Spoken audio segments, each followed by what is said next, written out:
Assalamualaikum warahmatullahi wabarakatuh. Selamat pagi pemirsa, senang sekali rasanya berjumpa lagi dengan saya Wilda Izzatul Yazida dalam program Bukan Perempuan Biasa.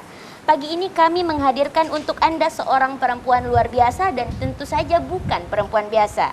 Dan telah hadir bersama kami Kak Sri Endang Sukarsi, seorang pamong senior perempuan di Sulawesi Selatan. Nah, apa kabar Kak Endang? Kabar baik, selamat pagi. Ya.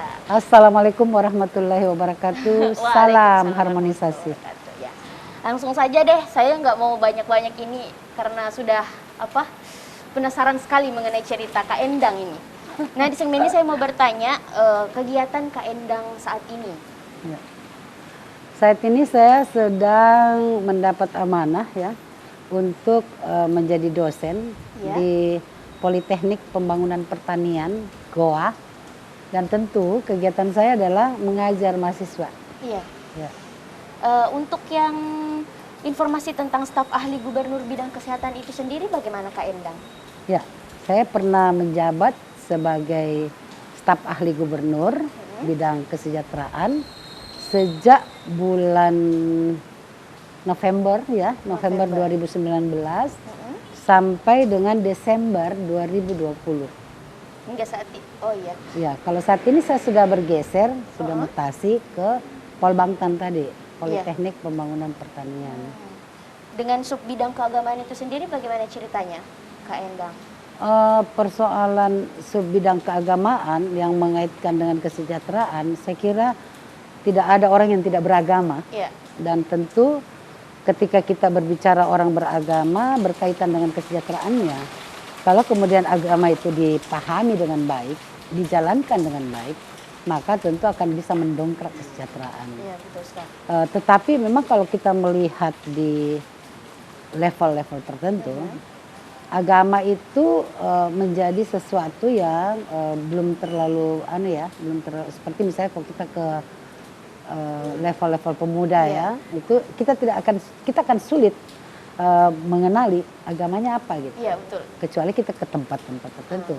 Tetapi dalam hal bagaimana melaksanakan tugas, saya yang penting ada kaitannya dengan kesejahteraan dan itu saya harus hadiri, penting karena kan kita lebih banyak mewakili gubernur, wakil gubernur, dan kemudian bagaimana kita berinteraksi dengan masyarakat agar kita bisa menemukan apa sih sebenarnya kebutuhannya. Iya, betul sekali. Itu kalau saya selalu akan stressing pada kebutuhan masyarakat sebenarnya apa. Ya. Karena ketika kita tidak pernah paham atau tidak berusaha menggali kebutuhan itu, kita tidak akan menemukan bagaimana dia bisa sejahtera. Ya. Saya kira itu kaitannya dengan staf ahli.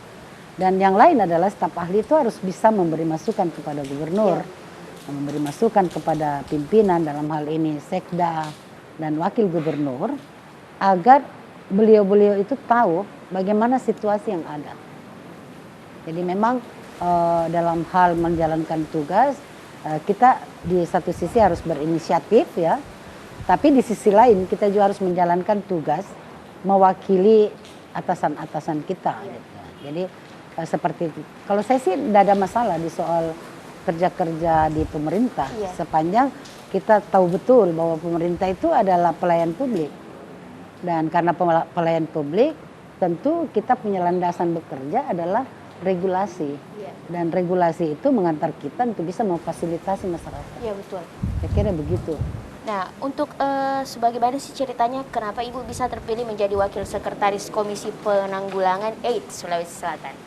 Oh, itu Komisi Penanggulangan AIDS sebenarnya adalah pendamping pemerintah. Dalam hal ini bagaimana menampung semua aspirasi dari berbagai pihak agar AIDS yang sudah semakin mengkhawatirkan, ini kan penularannya cukup luar biasa juga ya. Betul sekali. Dan memang didominasi oleh laki-laki yang paling banyak terpapar virus HIV dan juga kemudian bisa berpenyakit AIDS ya. Dan memang Komisi Penanggulangan AIDS ini bekerja dalam pendampingan atau mengkoordinasikan dengan berbagai pihak. Iya. Nah, itu tentu berkaitan dengan saya waktu itu sebagai Kepala Biro Napsa dan HIV AIDS. Jadi saya pernah menjabat Kepala Biro Nafsa dan HIV/AIDS selama 5 tahun 2 bulan. Iya. Sebelum menjadi Kadis Pemuda dan Olahraga ya. Wah. Jadi saya sempat menangani Nafsa dan sampai saat ini saya masih punya dampingan rehabilitasi Balatta yang tetap survive walaupun dalam keadaan pandemi. Iya. Saya harus mengatakan ini adalah satu prestasi luar biasa karena waktu itu Biro Nafsa dan HIV/AIDS hanya satu di Indonesia. Iya. Dan kemudian ketika kita berinisiatif mendirikan home base care Balatta, itu adalah arahan dari Pak Syahrul Yassin Limpo. Iya. Beliau hanya mengatakan, Sri, banyak itu orang yang jadi korban narkoba dan banyak juga yang tervirus HIV, tapi dia tidak tahu mau kemana. Iya. Bisa enggak kau buat home base? Asik. Saya bilang bisa Pak. Nah, home base care Balatta ini menjadi inovasi saya dan saya juga kemudian dinilai pantas menjadi 10 perempuan berpengaruh di Sulawesi Selatan waktu itu.